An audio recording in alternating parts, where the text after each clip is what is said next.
নমস্কাৰ বন্ধু বান্ধৱীসকল, আজি আমি আহিছোঁ জোনবিল মেলালৈ। অসমৰ এটা অতি আকৰ্ষণীয় উৎসৱ হ'ল জোনবিল মেলা।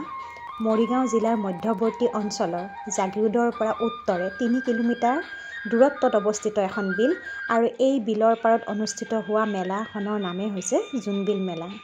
মাঘ বিহুৰ পিছৰ সপ্তাহৰ পৰা এই মেলা অনুষ্ঠিত হয়।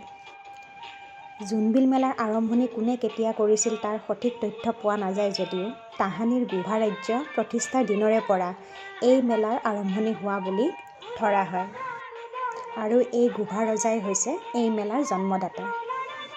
কিছুমান জনশ্ৰুতি লোকসমাজৰ মুখত প্ৰচলিত হৈ আহিছে যে এবাৰ গোভা ৰাজ্য প্ৰতিষ্ঠা কৰা ৰজাই এদিন ৰাণীৰ লগত বিহাৰ কৰি ঘূৰি ফুৰোতে এখন বিলৰ কাষ পাইছিল।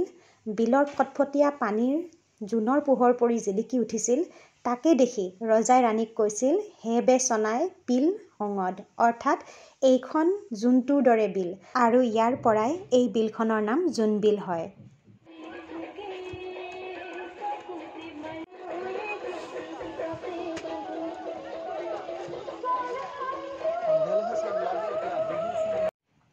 এই মেলাৰ বিশেষ তাৎপৰ্য হৈছে পাহাৰত বসবাস কৰা জনজাতীয় তিৱা লোকসকলে তাত উৎপাদিত বিভিন্ন দ্ৰব্য ভৈয়ামত বাস কৰা তিৱা বা অন্য জনগোষ্ঠীয় লোকসকলে তৈয়াৰ কৰা পিঠা, সান্দহ, শুকান মাছ আদিৰ সৈতে বিনিময় কৰে।